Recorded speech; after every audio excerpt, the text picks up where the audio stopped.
Hey, curious cuties. Welcome to Curiosity. I'm your host, Lauren Deliri, and in this two-part series, I sit down with Rachel Benton, a self-made millionaire and founder of Embodied, Abundance, and Float Nashville. Rachel shares her remarkable journey to early financial success, the challenges she faced, and the profound impact of discovering human design during postpartum struggles. Learn how Rachel integrates financial acumen, nervous system regulation, and human design to help clients break free from cultural conditioning and reconnect with their true selves. Keep listening as we dive into practical steps for embracing authenticity, balancing multiple ventures, and creating a life beyond your dreams. This is an episode you won't want to miss. So today, can you share a bit about your journey to achieving your early financial success and building a multi-million-dollar net worth? Yes, I would say it all started from being curious. Mm-hmm. Good start. Yes, I was very curious. Yeah. I also, if people on the podcast have heard of Life Paths, I'm a Life Path 8. Okay. So that's all about abundance, so from this really young child, I got obsessed with money and I would collect coins, and my sisters did not care about pennies. This was just not a thing they cared about. And so I was like, ooh, I'll take your pennies. And I would roll change and my mom would take me to the bank. And by Christmas, I would have over $100 as this 5-6-year-old, and then I would be so excited and I would spend it all on Christmas gifts for everybody in the family, and it would bring me so much joy, And so way back, I can remember feeling excited around money and curious about it and fun with it. And my mom let me explore, and she opened me up a little checking account, a little piggy bank, little things like that.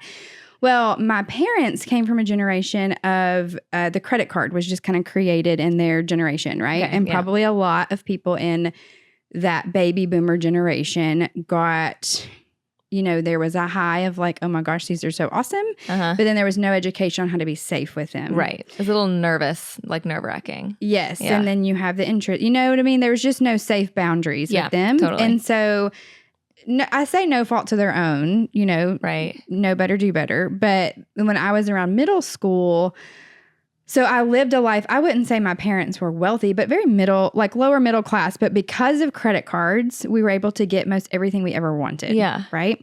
But then around middle school, my parents had to file for bankruptcy. And then that meant moving our family home.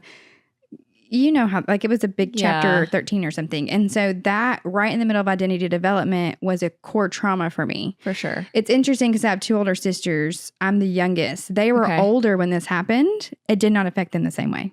It's really fun to observe in a curious way. Of course. How different things affect you by age. Of course. And so for me, it felt really traumatic. Yeah. Now I have language, so it's actually really expansive. We moved in a better house. We got to have declutter. It actually wasn't bad. I got to move into a neighborhood. Our rental house was in a neighborhood with my really close friends who I'm still best friends with now. Aww. So it was actually the best summer of my life.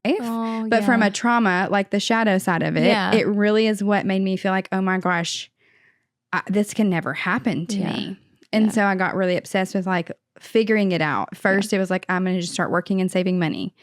Became a money hoarder, even at 14. And then I've previously was married before. Okay. And I was in that relationship young, real young Southern girl, falling in love. I don't know if I was falling in love, but I loved my ex-father-in-law. Yeah. He was a figure for me that taught me about money, taught me in ways my parents couldn't. And he really fathered me from the age of 17 is when I came into that family. Yeah. And he taught me the Dave Ramsey and the, and so I was blessed and I never got into debt early because I had these lessons. Right.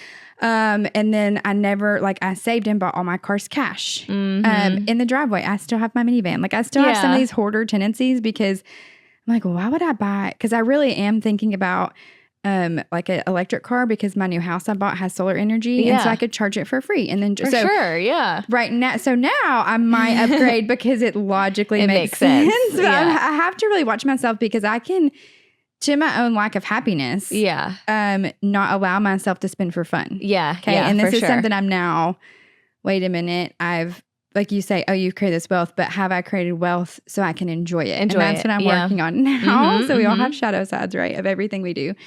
But I was able to buy my first house at 21 and then, and then have that equity. And And so it's just kind of a buildable effect. And then my last marriage, we weren't partners at all. He kind of felt like my child eventually. You know, I outgrew him really, really quickly. Yeah.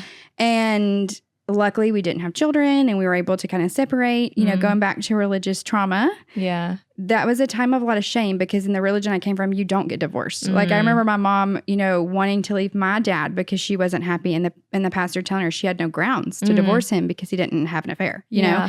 So I grew up with that really embedded in me. So lots of shame and things that I worked through there. But my husband now, we're a partnership. Yeah. And that's great. Man, like when we met, it was like from the moment we met, we were running, you know, because we met and we both had similar financial history. We had similar money. We had similar equity, things like that. And he looked at money very similar that I did. That's good. Yeah. And so then we were like, okay, let's buy our first rental house. And then we got up to 3 and we were always like working a couple of jobs, you know, and we made good money, but then would always have a second job. And that's how we're buying our down payments. And then we learned, so for people that are curious, there's Dave Ramsey, right? We all kind of know, especially being in Nashville. Yeah. And then there's another kind of personality in money called Robert Kiyosaki. Okay.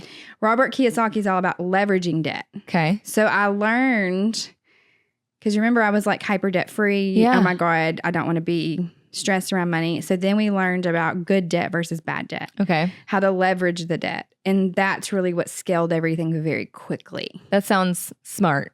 Yeah. It's smart, but now we're asking ourselves, because we've created our own rat race. We got out of the rat race, quit our corporate jobs, went all into this thing. It's amazing. But now my husband's 45. I'm 35. Okay. So I just finished this book. It's a midlife. It's called Learning to Love Midlife. But I read it thinking I was going to read it for my husband. But I was like, oh my God, because we kind of start hitting midlife in our early to mid 30s. And you know, that's a really reflective time in your life. What have I done? What is my purpose? What do I want to do? Yeah. Our children are 5 and 6. So it's like, what do we want their culture of their childhood to be? Yep. What do we want their core memories around? So we started really reflecting about 2 years ago. And that's something that I think all curious people, all humans, to develop more curiosity should really look at their life with reflection. Yeah. And okay. And I do this every month. Like I just did this last night. Like some people just do it once a year. But if you can do it every single month, whether it's the start of the month, if you're a little bit more woohoo, I love to do like new moon, full moon. Yeah. But really looking at your month and saying, where am I going and where have I been? And when you look at where you've been, you can plan from a point of accomplishment. Because we tend to like think of the lack of we're not here yet. Right. But man, when I typed out last month, I'm like, damn. Like all these things I have. Yeah. You know, like, okay, this is great. But if I didn't do that practice, I would just be thinking about what hasn't been done yet. Right. You know, and there's that lack energy. So we have this practice in our relationship that we do that as a household. Like what's going good? What's not going good? What do we want to stop? What do we want to start? How can we pivot this? And we started looking at all the things we had. We had 64 homes. We had... What, 64? We got up to 64 in our portfolio. Oh my gosh. And most were all self-managed. So you talk about creating another rat race. That's a whole job. Oh my gosh, for sure. It's a lot. So there was that. And then we had 3 short-term rentals, which I was running most of them. And they kind of fit into the purpose. You know, I thought, I would get this for a retreat center I own a business in Nashville called Float Nashville. So it's like all about sensory deprivation. And it's like, ooh, we could really do these retreats. I felt called to do that. You know, I felt internally driven to do this. And then a couple of the other short-term rentals, you know, real estate market's really been pivoting. And so some of the pivots for our flips were, oh, these aren't selling. So instead of losing, we pivoted them into short-term rentals. Okay. So we could capture some cash, at least be covering the note while we're waiting for the market to come back. And that was a really good strategy, actually. And worked, but it was a lot of work. Yeah. And it will wear you out. Sounds like it. Yes. And so it's like, people see these things at surface level, like, I want to be a millionaire. Yeah. I want to do this. I want to do that. But what you have to stop and think about is like, what does life look like when I have that? Right. Totally. What is it really? Because everything has a shadow side. Yeah. And what are you willing to sacrifice for it? Yeah. And so we've gotten into a position now where it's like, okay, leveraging debt is smart, but it's also heavy. Yeah. It gets real heavy. Yeah. And so then we've pivoted. So we We're selling a lot of the portfolio to liquidate a lot of the work that's not what we want now for our now life. We moved. We have 100 acres in this middle of what I call God's country. It's like, now I know what they mean in those country songs. You know what I mean? Like, you can breathe out here. Like, it's just different. You're about like 45 minutes from the city? Is that what it is? It takes about, it's an hour, about an hour and 20 to get to Float Nashville. Okay. You're closer than I thought you were going to be. So that was nice. But it's created more intentionality. Yeah. I'm not far away and isolated. Right. I'm intentional. Yeah, that's good. So I can come in on Mondays and this is what I'm doing. Yeah. Or, maybe I want to come Thursday too. Like, but I can be really intentional. I love that. And now there's so much more space where before I think I was a little scared of space. You know? I completely understand. I'm just now coming to the season of my life where I'm like, I don't think I need to be near the city anymore.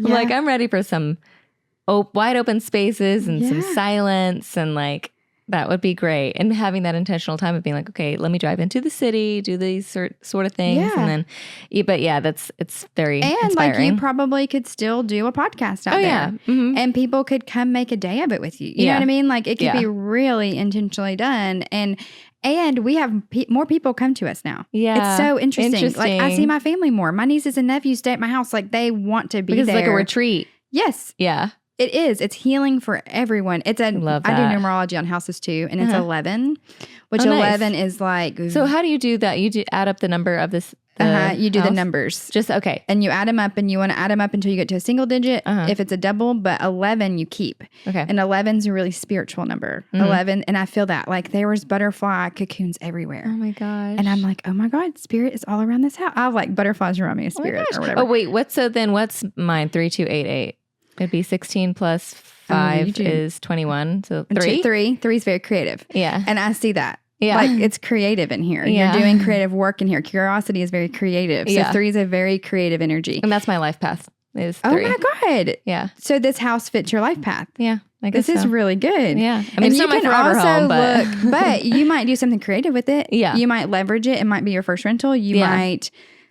I think one day will be. Yeah. You can say curious with it. Yeah, exactly. But you can look up your life path numbers and address numerology. So you might be like how to best decorate a 3 house. Oh, interesting. How you just look that up, like Google that or Pinterest? Yeah, just Google. Just Google like home numerology. You can actually chat GPT it now. That's so crazy. And get all the things, all of it. But you can look and everything again can have a shadow side. So like in my house with 11, codependency can become a thing. Okay. And I see it. Yeah. And we've only been there 7 months and I can see where we just want to be together all the time. Yeah. And our old house was a 5 and it was very hustle energy. Okay. And oh God, did we hustle. And it was like a money multiplier and we did. But you can only live in that energy so long without getting super burnout. What if a house is an 8, which is like money and abundance and success? Yeah, and I've had, of course, I'm like, my dream was to be in an 8. Yeah. I guess the universe is like, because, whatever attracts you. Yeah. But like, I would not. Well, I don't want to because some people could live in these numbers. So I don't make anybody scared, whatever. But there were certain things I would not live in a 5.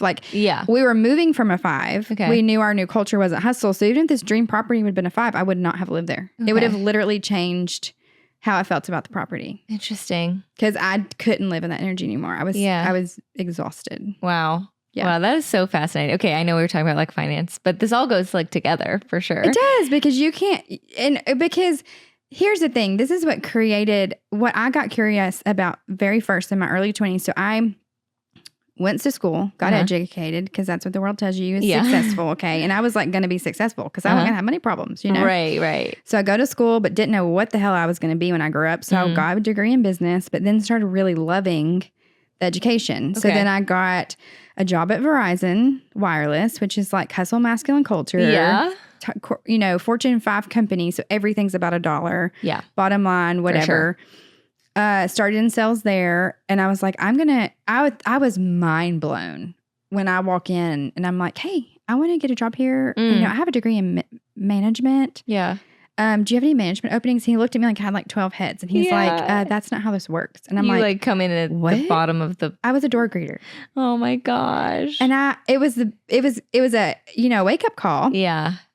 But it was the best thing because I got to observe all these sales reps, all these things. And then I learned sales. But by God, I was going to have my own store. Because I very determined. I made that vow when they were like, you have to be a door. I'm like, no. Yeah. I didn't get this degree for nothing.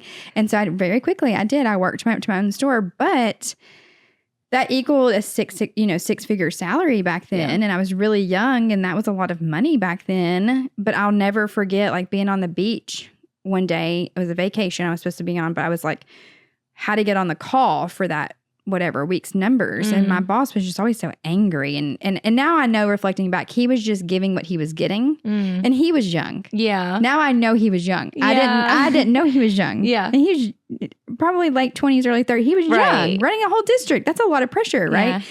But anyway, I remember sitting on that beach and being like, this is bullshit. This is not joy. Like, money doesn't bring joy. Right. Money does not bring happiness. It does not. That's an inside job. Yeah. Now I know that. But back then I was like, what is this? Oh my God, this is terrible. I will not be here this time next year. Like I might be in this company maybe, but I'm like, this is not what I've signed up for. This is terrible. Yeah. And so I was working on my master's degree then, which was great. That company paid for that, and that was so good. And it was such a great place. But I ended up switching jobs. But in all of this, I started practicing yoga. And yoga was like my first gateway into reconnecting mind and body, and then eventually soul, right? Yeah. Because the yoga it was across the street from my store. And I went one day and it was hot yoga and it was terrible. Yeah. It was terrible. I thought I'd been in hell, but then I laid there and I was like, you get a high afterwards. Yeah. And I was laying there and I was like, oh my God, I didn't talk to my boss for an hour. I didn't think about numbers. Oh yeah. I didn't have an escalation. Yes. And so then I was like, hey, I'm going to be doing this, these 2 days a week at this time. So then it created 2 hours he couldn't bother me. Right. And then, so that was what kept me Boundaries. There. Boundaries. Yeah. I didn't know that in my early 20s. And then that kept me going. And then eventually you learn, when you learn the poses and you start connecting breath with pose. Yeah. Right. So then you're learning breathing, which we all know is huge for regulating the nervous system. And then I started listening to my mind chatter. Yeah. And that's when I quit that job. That's when I then quit my old marriage. That's when, because I could hear and feel where I was out of alignment. So then I could start making decisions for my joy, not what the world says is joy. Yeah. Not what religion said I needed to do. Yeah. Not what, right? I started seeing and feeling me and all of it because I was able to reconnect through yoga was my gift back then. Oh my gosh, that's so amazing. Okay, I want to know, like, what are some of the biggest challenges that you faced while building your portfolio from like the beginning? Like, you were so young, and like, how did you overcome them? Well, I will say that's a thing. Like, you say you want to be all these things. Like, it's not about being the millionaire. Yeah. It's about who you become through the journey of doing it. Same thing, like right now, like I just drafted my book. I'm like, my next thing is writing a book and being an author and sharing my knowledge and being a speaker. But it's like, I'm going to be a completely different person on the other side of that. Because just like you with the podcast. And you want to be. Yes. Yeah. Like there's always things that you have to overcome and have resilience for, right? And those challenges make you who you are. And I'll say with the real estate game, the biggest thing we learn, our phrase in our home is there's power in the pivot. And there's never, the mind will want to create a victim story. Yeah. The mind will want to focus on the uncontrollable negative things. Right. But we're always catching ourselves because we could be a victim of the economy. Right. We could be frustrated about interest rates. We could be all of these things, but it's like, it's a game. It's like, okay, so I learned short-term rental. Right. Like it's these, these blocks or these challenges are just growing me. And so it's always like a few mantras are like, everything's always working out for me. Yeah. How? Right. Can I see it? Right. So you're getting curious. Yeah. How is this working for me? Like, oh my God, because real estate got so hard, guess what I'm not doing right now? Real estate. Right. It pushed me to do my life's work. Onto the next thing. Yeah. Now, real estate will always be a big part of who we are because I really do believe real estate's the number one asset that's never, it's solid. Yeah, I would definitely put. People are always going to be in houses.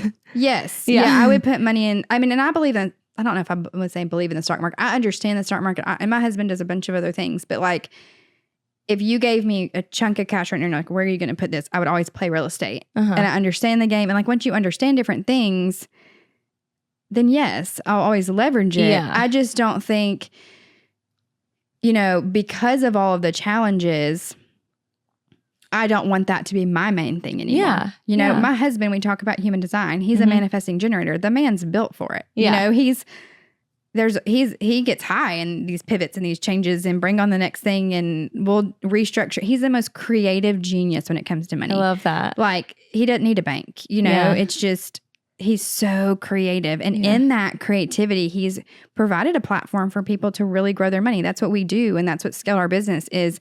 We leverage debt. Well, we leverage debt of a lot of normal people that can't leverage their money, their cash anywhere. So now they're making a double-digit return on their money because now they're in this project that they wouldn't be in if they didn't have us. Yeah. So it's a very like Aquarian age way to grow your money. So we didn't get our wealth from like, oh, we're going to be rich. It's like, how can we all be wealthy? Yeah. We came from nothing. My husband was raised in Memphis.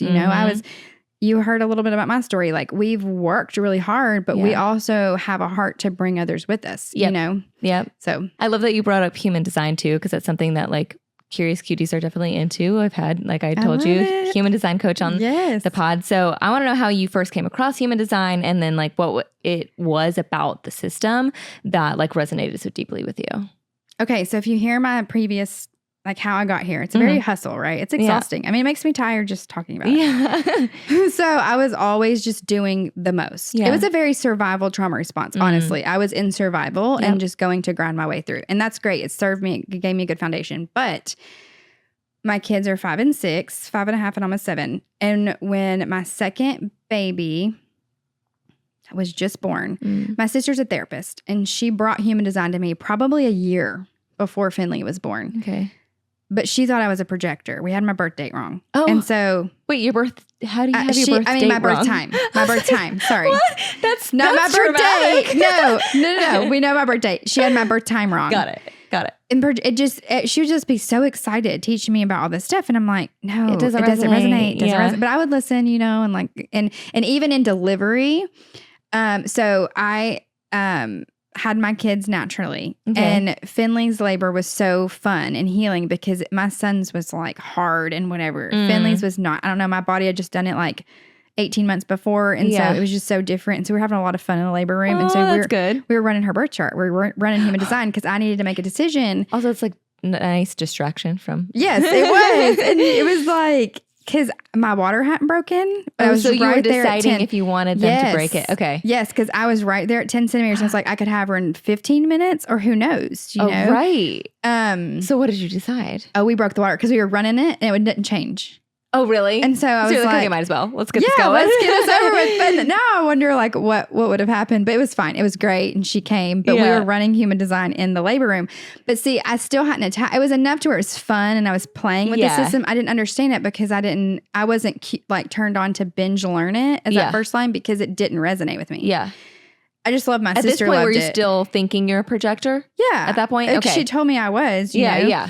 And then I don't know why. All that season's all foggy. I don't know what I did. I went and like actually to the state and got my real, like a copy of my real birth certificate because I'm like, this can't be right. Interesting. You know? Okay, yeah. So then I ran it and found out I was a manifester. Okay. Well, just like projectors, projectors, reflectors, for anybody listening, you can run your chart or whatever and figure this out. But we don't have that life force sacral energy. So what that means is projector, manifestor, and reflector. Yes, those 3. So out of the 5 types, 3 of them do not. And that's really actually rare. Even though there's 3 out of 5, it's a very small percentage of the population does not have that defined sacral, which I like to explain. It's like our battery is not self-charging. Okay. So like our generators and manifesting generators, if they're in alignment and doing things that fuel them, they have like this solar panel in their body. They're doing good things. They're in the sunshine and they're always recharging that battery. And it's like, yes. For us, it's like our solar panel, we don't have a solar panel. We're just amplifying what's around us. Got it. And all this time when I'm scaling and doing all these things, I love and feel like a superhero when I'm amplifying. And what would happen was I can't do that. And we can't perform at this level all the time. But I would have these successes where I'm at this level. And then when I was not at that level, I was just shaming and pushing and criticizing and doing more. And that's why by my mid-20s, like I had a life crisis at 20. My midlife crisis was a quarter life crisis. At 25, I was burnt out. So was mine. Because we can't look. You're an open sacral. We cannot perform. I mean, I had infertility issues. I have endometriosis, which I'm actively healing. Like it's a miracle that I had babies. With my first husband, I was on infertility medicine for 6 months, never got pregnant because I was so stressed out. Wow. I was not in alignment. Yeah, it'll do that. All. Yes. And so when I saw that I was a manifester, a lot of things made sense. Yeah. And then I was like, wait a minute. Because for me, like that manifestors pulse on, we're like hurricane energy. So I can do like nothing and then do the most. Okay. Nothing and then the most. Okay, I like that. And I think I've thought I was a manifester for a while. Yeah. And but I'm not. Well, and the hard part is, this is why I love human design.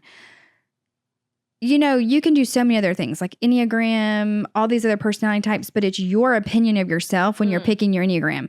This human design's like, hey, this is who you are based on nothing you chose. Exactly. And this is your pure energy design. Yep. And you don't think you're that because you're really conditioned. Yeah. So have fun playing around with this and see what you find out. I love human design because of that. Like yes. I'm human design. I've gone through all the things. Like I was obsessed with Myers-Briggs. Then I was obsessed with Enneagram. Then I was obsessed with like astrology. And then right now it's definitely human design. It's like my binge peak interest. I love it. I could binge it. I mean, there's so much to learn. Yeah. And what I will tell you when you're learning human design, for anyone listening, if you're new to human design, I teach it and coach it because I feel like a lot of my gifting is taking complex knowledge and really dumbing it down. Yeah. Like I can take stuff and just put on a very elementary level. That's a gift. It can seem really complex, but what people need to know is you don't need to know that much to get started for it to change your life. Agreed. That's how it was for me. Like when I discovered I was a projector, it was life-changing immediately because everything else. Now, do you know like you knew all the other things like Enneagram, Myers-Briggs and stuff. Okay. So I'll tell you, Myers-Briggs, like I tested as an INTJ, Enneagram, I think I'm an Enneagram 5, astrology, I'm a Virgo, Capricorn moon, Pisces rising, which gives me a little fun. But because of all those, and if you think about it, without my human design part of it, without projector, that's all like earthy, routine, very like almost success like driven and like very intellectual, heady, like all of that. And that's all true of me, but I felt like there was no aspect of those personality tests or anything like that, like life path things. None of that felt like soft enough for me because I was like, I'm a very sensitive person. And I'm very introverted, and that was true on my Myers-Briggs thing, but I'm very sensitive and I feel like I have a lot of energy and then I have like no energy, which is why the hurricane or the tornado thing kind of resonates, which is why I was like, oh, I'm kind of like a manifester. But for projector, like I know for me, taking the time to just like be by myself and having, giving myself grace to have ease in my life. There's just all these different things that obviously you can talk to more. And learning like that, okay, wait a minute. And this has been something for me, and I can't wait to be on the other side of this. I can't wait to be this microphone. Like I've made millions. Yeah.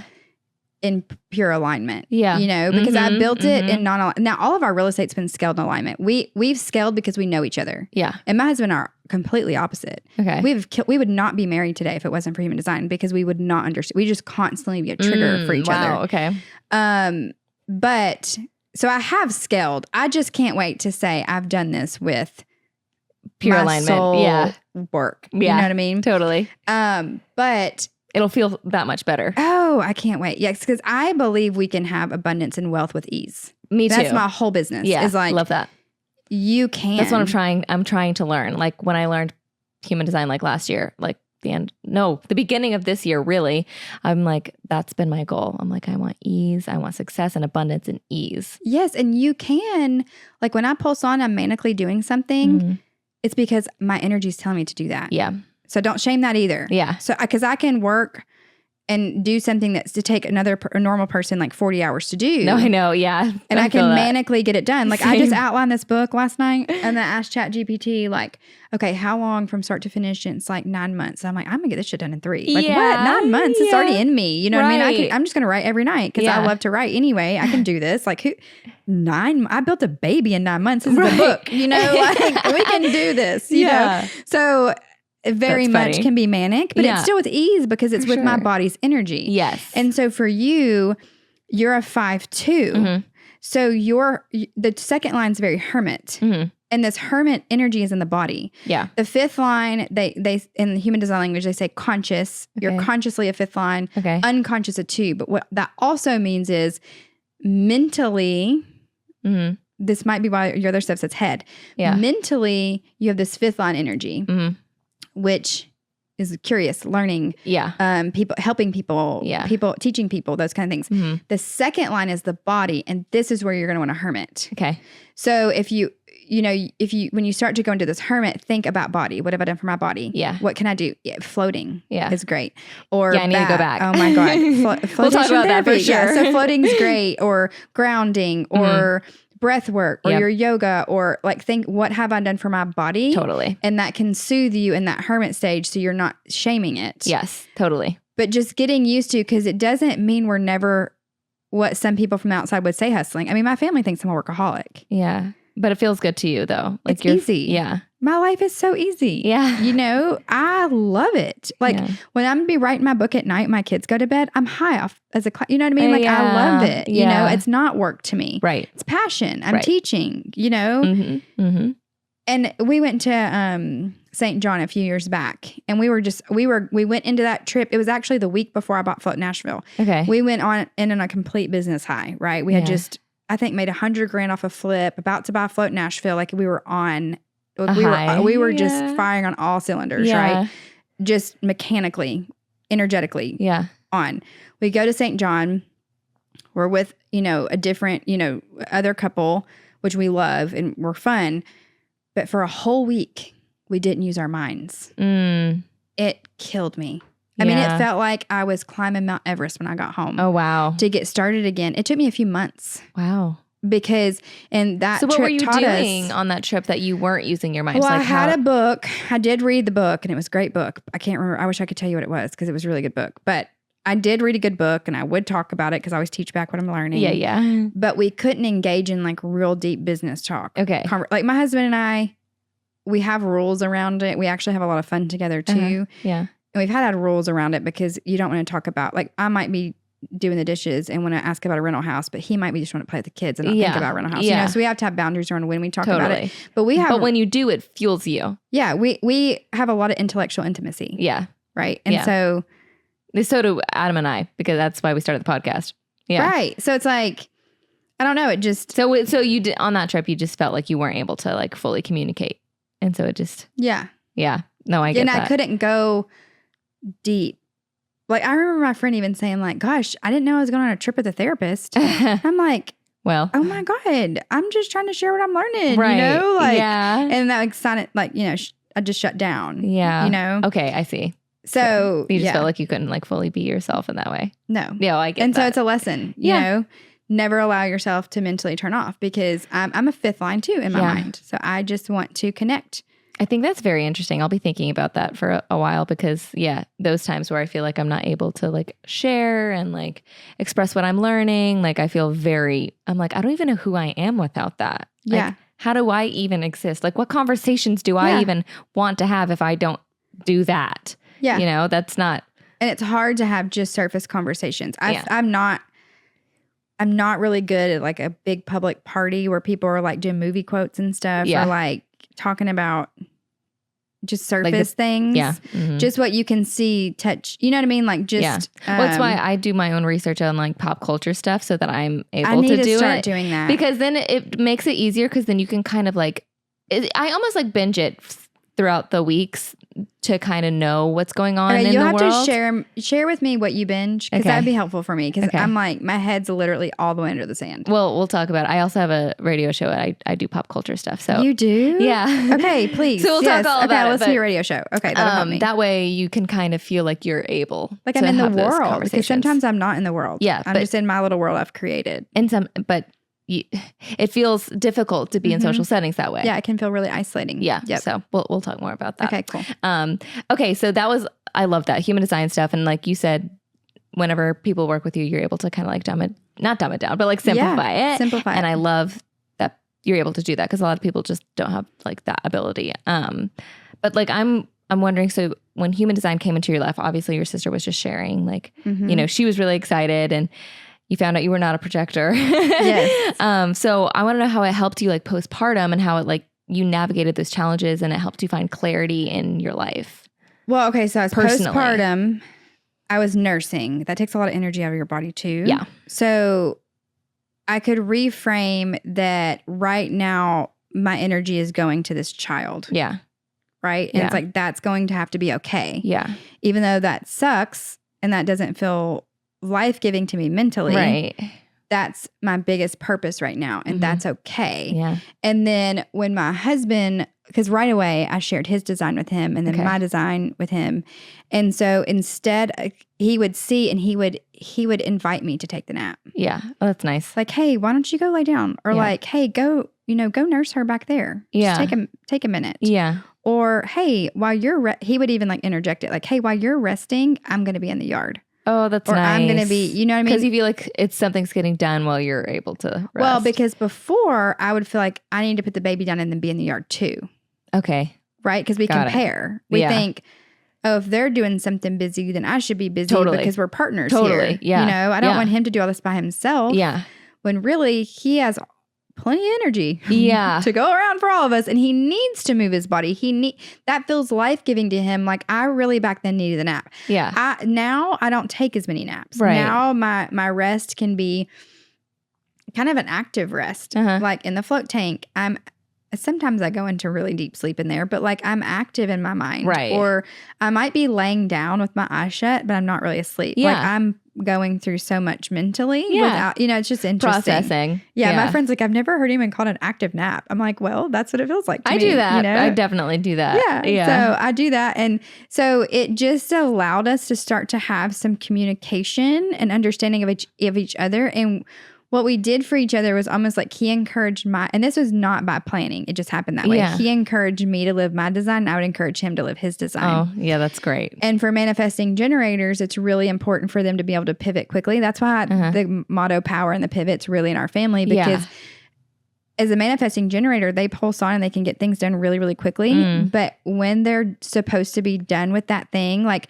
maybe, and a really good example a lot of manifesting generators relate to is like they might have read like a quarter of the book. Okay. And now could give two shits about that book. Okay. And they when they're done, force themselves to finish it, but really they're supposed to be done with it because their life force energy got what it needed. They might have just needed 2 sentences to change their life. Okay. It's interesting. Or like my husband used to he flips everything from houses to watches to antiques to, he just loves it. And so one time he was really into watches, like luxury watches. And you had thought he was going to have a whole business around this, right? It was like everything. Yeah. He does it all. But then all of a sudden he's like, could give 2 shits about these watches. And I'm like, no, like there's a reason. Well, then like circle back a couple of years later, one of our investors that brings capital in and has been a real estate partner, they were like playing poker together or something.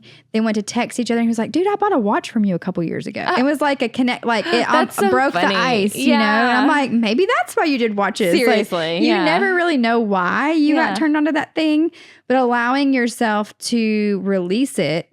Culture might say quitting. Right. And our parents probably conditioned us to not quit. Right. But it's not, you're pivoting. You're not quitting, you're pivoting. Right. I love that. Do it fast. I definitely was taught not to quit. All of us were. Yeah, like big time. Yeah, and now our generation's breaking that. Yeah. And we're not quitting, we're pivoting. And when we're in connection with our energy and what our energy is telling us to do, our pivot's powerful for everyone. Because like when I pivoted away from Cumberland, there was a season where I'm like, I'm over this. This sucks. I'm dreading it every day. I've got so many other things I need to do. Yeah. I released it. And guess what? Someone else that really needed that income and really wanted to be there, got to show up for those students. That's really good. And they called me back 2 years later, and I'm like, you know what? I have space for that again. I loved it last semester, and I'm going to do it again. I might not do it again after the next. I don't know. I'm just going to be very mindful of, am I excited to show up? Mm-hmm. That's amazing. And if I'm not, then I'm going to allow myself to pivot. Yeah. I love that. Or whatever. That's amazing. Okay. Yeah. I want to hear like a specific example, maybe for like understanding your human design, maybe like a client that you've worked with, and how it's like changed the way you approached a particular situation, or they approached the situation differently because they learned their human design. Like, is there something where you saw a client running into the same situation? You're like, okay, but as a projector, as a reflector. Well, okay. I love teaching in business, but I also love teaching in the home. Okay. And there's a lot of, because, our homes affect our businesses. Yeah. And there is also this conditioning. And it's really interesting because some of us are raised to run into conflict, and some of us are raised to bury it under the rug. Yeah. And it's funny because I think we often attract the opposite, right? Yeah. And so if you're the one that's ready for combat, when your partner wants to walk away and take a minute, it is so dysregulating for the person that's always ready for the conflict. You know what I mean? And I don't mean that in like, we're going to battle. Because if you understand your human design and everyone's in their alignment, you're not, like my husband and I do not argue. Same. Do we have but it's because you can have mental, right? We enjoy mental engagement. Yeah. So we will hold because it's actually working on our brain, and I think we find it fun. You know what I mean? The bantering and whatever. Yeah. But like so this is a really big thing for couples to learn. Is there's the nuances of the chart where we have like the open centers. So the centers in a chart are like your chakra centers. So for anyone listening, it's all the shapes. And when we have a white center, an open center, or undefined, they say it so many different ways, it means you're amplifying energy. And yes, we know as open sacrals, we're amplifying actual energy. Well, for people with this open emotion center. And where is that? So if you're looking at the chart, it's to the right of the sacral. Okay. Because I only have two closed ones. Which ones are closed? My throat and spleen. Okay. So this is opposite of spleen. Okay. So you have spleen, sacral, and then this is they call it solar plexus too. Solar plexus or emotion center. Okay. Yeah. Got it. A lot of times I'll use words. Again, I go elementary. Yeah. So solar plexus can feel overwhelming, and they're like still trying to figure out what that means. Yeah. And not listening to me. But if I say emotion center, they can get it quick. That's perfect. Keep going with that then. So emotion center, if you have an open emotion center, and these open centers were amplifying. So if you have someone in your home amplifying emotion, then let's take my kids for an example. Yeah. We have babies. Toddlers can be very dysregulating. Toddlers can have very extreme emotion. Maybe I've been home with the kids all day and I'm exhausted. Back then, my husband was coming home from his corporate job, which I have compassion for. I've had a really high level corporate job. They suck, Yeah. So I have compassion. But when he would act like more dysregulated than me, I'm like, you just got here, Yeah. But then knowing human design, because remember we had a baby for 18 months before we knew human design, because I learned human design the second baby. Right. So then I'd be like, oh shit. So my husband has open emotion. Okay. He's amplifying his meltdown. Okay. Or I've been home with the kids all day. Is yours open? I'm defined. Okay. So like I feel what I feel, and emotions do not bother me. Like I can be in the midst of some crazy shit. Relatable to me at all. It's interesting, and it's a gift both ways. Yes, because for sure. my husband actually is a more empathetic parent. No, he's a more intuitive, emotional parent. Because I remember one day I'm holding my daughter and she's crying. He's like, "What are you doing?" I'm like, "She's upset." And he goes, "No, she's not. She's pissed off." And I was like, "What?" And I was like, "Finley." And she's like, "2." I was like, "Are you mad?" And she's like, "Uh-huh." And I was like, "Oh my God, like this is not helping her," And he knew that because he could feel it. Yeah. I can't feel it. I have my own feelings. Yeah. But what was happening more, it wasn't necessarily always the kids that would mess him up. It was how I was feeling. Yeah. Because as a manifestor, our core emotions rage. Yeah. Well, another thing from my childhood, I learned I don't Your core respect emotion is rage. Is that the like? If I'm not in alignment or something's not going right, I feel real angry. Okay, and for mine is bitterness. I think. Yes. And manifesting generators are frustrated. Generators are frustrated. Okay. So Adam is a generator. Yeah. So frustrated. And here's another thing that we condition is we condition how we label our emotions based on what we're okay with. Okay. Yeah. I would have for sure. never said I was angry because I don't respect anger. Right. Okay. I actually have some childhood experiences where someone in our house would rage. Yeah. And so I hate anger. actually I don't have respect for ragefulness and anger. Yeah. So I would have never labeled myself as angry, but through reflection, so I use human design education as I always tell people, like, put your experimenter hat on. You're a scientist. Right. Just be curious with it. Like, is this anger? What is anger? Is it? So over time, I do get angry. Yeah. Now, I used to pride myself on the fact that, like, well, no one knows I'm angry because I'm keeping it in. Like, I can articulate well and I can stay calm during rage and blah, blah, blah. Yeah. Well, what you don't know until you learn energy and human design is just because I'm holding it in doesn't mean he doesn't feel it. Right. So he's coming home after I'm done. I mean, you have 2 little kids and y'all, I wasn't a stay-at-home mom. This was just like when I was just in postpartum and I was on maternity leave. I went to work as soon as I could because I cannot, energetically function like that because it's a lot physically having 2 little kids. For sure. And so he would be coming home and I would be at my breaking point. Right. Well, he's amplifying me. Right. Got it. That's not good. Yeah. And so when we learned human design, informing, I'm a manifestor, informing's my signature. So like, hey, let me tell you what's going on inside of me. Okay. I'm feeling really overwhelmed. The kids haven't stopped crying. There's nothing I can do about it. I'm just feeling really angry. Yeah. So know that if you start to feel anger in your body, it's really me. Yeah. Return to That's sender. really good. Don't take it on. That's really good. If you need a second away from me, you could go to the bonus room or something. And really what he would say is hey, how about you go put your feet in the grass or you go take a, you know what I mean? Like, yeah. So it gives you this ability to understand where you're amplifying to create new patterns, which always go back to your strategy. So for me, I need to inform. Generators and manifesting generators are supposed to wait to respond. Projectors wait to be invited. Yeah. But there's different nuanced, creative things that you can do to open that door. Yeah. I wish more people were as in tune as you are, though. For me as a open emotions, I would love for people to just communicate their emotions to me because otherwise I feel like I'm like, you haven't said it, but I know you're feeling a certain way and now I'm feeling a certain way. Like, can you just tell me so I can get this out of me? Well, and this is why I'm so passionate about this work because just like remember me as that store manager who was walking into that yoga studio. Yeah. Oh, I was feeling a shit ton of stuff. Yeah. But I was so disembodied.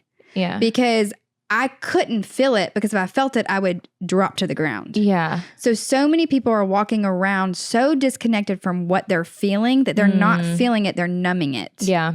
Which isn't a good thing either. No. So if we can start teaching people embodiment, that's what I mean by embodiment. It's a reconnecting with the body because somewhere along the line, our culture, and I think this is a global culture. This isn't just America. Yeah. We have been taught, and it could be ancestral. Like we have a survival brain. That's how we're all still here. Great that it worked then. We don't really need it as much every single day now. Yeah. We're pretty safe, you know. But people have to remember how to feel. Yep. So they know, oh, I'm pissed off before I'm having a rage cycle. Yes. Right? Or, oh, I am really have anxiety before they're on 12 medications. Right? Like it's that interception. They call it the felt sense. That's why I also really love floating as a modality because it gets people retuned into, kind of rewired. It rewires their mind and their body because we've spent so many... By this point, people are probably mid-20s, 30s. You spent so much time, and some people don't even have this felt sense back in their later years or elder years because they never got the chance or never had the knowledge to reintegrate the two. Yeah. And that's when it's powerful. But human design can help you do that because it brings awareness to the mind about the body. And then through curiosity, you start getting those neurons to fire, and then boom, you're wired. Like it's not that hard. It just takes awareness. Yeah.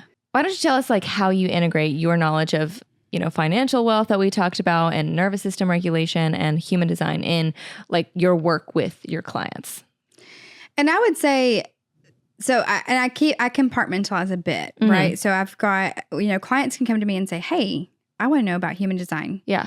And I only want an orientation. I'm like, great, I can teach you about your human design. And that's very much them mentally learning human design. Okay. Yeah. So I learned over time, like, oh, dang, they're missing it because they're not getting to experience human design like I did. Yeah. Because through my curiosity, I started to embody it, right? Yeah. Because you start to embody something once you've learned it, digested it. A lot of digesting what you learned through curiosity, watching it in the real world, overlaying charts with your friends and family or things like that. And you start to like watch it, apply it, like play. discovering. And like, luckily I had a husband that wanted to play with it. Like, you know what I mean? He played with me with it. He didn't just dismiss it. Yeah. He helped me play with it. Right. And amazing. so what I saw was like, okay, if I'm just teaching it, I'm actually missing my purpose here. Right. Because that's boring for me. And I start feeling like I'm just repeating stuff. And my sessions are really intuitive. Like I know a lot about, but I am getting a lot of stuff intuitively. So every session's so different. Yeah. Even if I had a 2-5 projector and a 2-5 projector, what's going to come through is completely different. Yeah.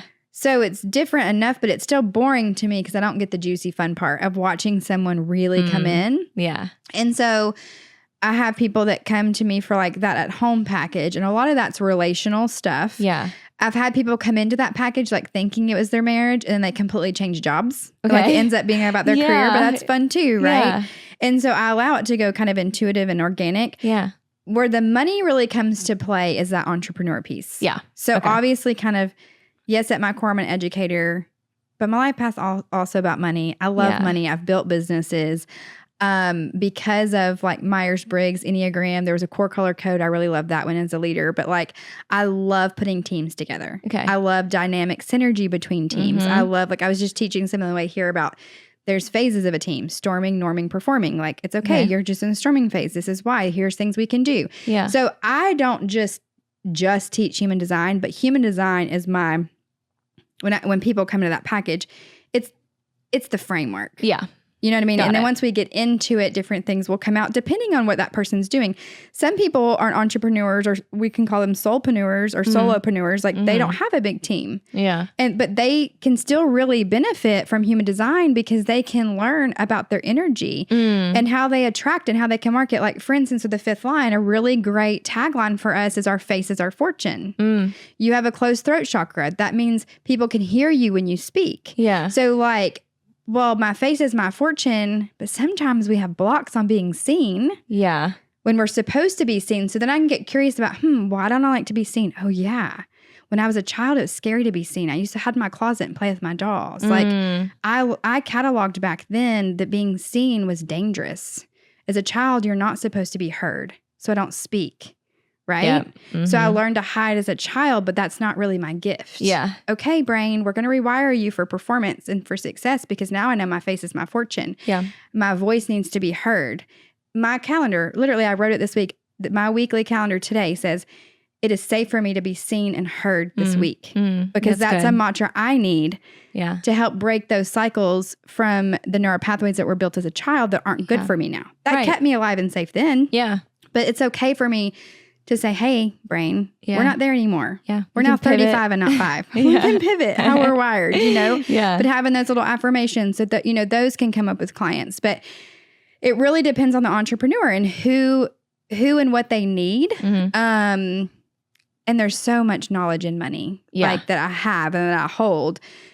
And just tweaking some things on knowing like good debt versus bad debt. Yeah. Or, you know, sometimes for us, I call us accumulators, like that energy of kind of hoarding money. Sometimes we can get nervous when we're spending things on marketing that feel like a gray area because our mind can't see the black and white return. Right. You know, and so being able to talk through decisions like that with people or whatever, you know, and a lot of the coaching is like, in 3 phases with entrepreneurs. And it's like, okay, let's start with the framework of human design. Let's learn about our energy, learn about you as an individual. Yeah.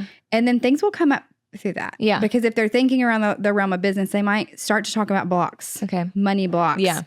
How we scale our businesses, there can be blocks. Whether we're going to bring on someone to help with our weak areas or not. Are we willing to even say we have a weak area? Yeah. Do we have a weak area, but we're not realizing it because we're amplifying? Yeah. It's really not ours. And so then we're frustrated because we're pulsing on and pulsing off. We can't understand why sometimes we can do this, but then other times we can't. Yeah. Right. And so just that conversation of the chart with the lens of their business will open up conversations. And who knows, maybe that person needs education specifically about money, and that's fine. And I'll go into it. I love money. Yeah. Or they need maybe conversations about other things. And so it just organically kind of comes. And so that second phase is like putting the lens over the business on where they're feeling stuck and blocked. Yeah. Then the third phase is that integration. So making sure we're together long enough where we can practice it in the day to day. Yep. So then I'm with them and we meet, all of my packages, we meet once a week, but they have me support like on Voxer where they can just say, hey, oh my God, this is coming up. Yeah. Or not. Like I'm there or I'm not. It's up to them. Yeah. But it's a really great to have those containers to where they can really get into it. And then it makes it fun for me. Yeah. And so, and then it gives me more information for this book. You know? But the book's going to be around parenting. Okay, cool. That's really my heart right now. And the guy who channeled human design, I call him Raw, but he was a white man from like Midwest. And he kind of channeled human design. Cool. And his words were, this is really for the future generations because we're highly conditioned, right? And so we're learning to decondition, and it is such a gift for us. But it's even more of a gift for parents to realize who their children really are, so those children never have to be conditioned. Yeah. And like what a gift it is. And so I feel this deep calling to be the voice for the children, because the children don't have the knowledge and they can't have the voice of their design, but I can speak for them. Yeah. And as a parent, I can really bring those tools to those families, And so right now I'm got these designs for a bunch of different things, but the book and the children's books and all these things, because that's really, I think, I'm passionate about trauma, passionate about childhood trauma, those kind of things. And that can help prevent. Yeah. Now the book is for adults. Yeah. So I'm going to have an adult book that's really like parents can reference it. Okay. It's not, because sometimes I wasn't sure if you had like a children's book as well. I do. Oh, you do? Yeah. Okay. So that's kind of the phase is I want 5 children's books. So for each type. So the parent can read, so they can start learning about their superpowers. And here's, just very high level, but fun. So they learn how to play with their energy. Because my kids do it now. They don't know. Like my son's like, not like I'm a projector. Yeah. But he's like, why does Sissy, she can go to bed easy and I can't? He's a projector? He's a projector. And I'm like, well, in your body, you store energy all day long. And so you have to lay down, and it's important for you to lay here, lay horizontal. You can talk to your animals. You can do whatever you need, but you have to be laying down because you're getting rid of energy in your body. Sissy does not do that. What is she? She's a generator. Okay. And so she's going to crash hard. She's done. Yes. Just like my husband, Adam, and I. And she just crashes. There is no routine for her. Yeah. I mean, she just goes to bed, tucks herself in. I have like a 4-hour routine. It starts at 5 p.m. and I'm like, I got to unwind. That's why like on like a girls trip I went on, or like any trip I go on, people are like, okay, you're out until like we go back into the Airbnb and then we like just all go to bed. I'm like, that does not happen for me. I can't be out. Like I need at least like 2 hours for me to like decompress wind down. And process everything from the day. Yes. Especially the emotions of the day. Yeah. Like, but everywhere, and think about all the things you have to discharge. You have a lot of centers that are open. Yeah.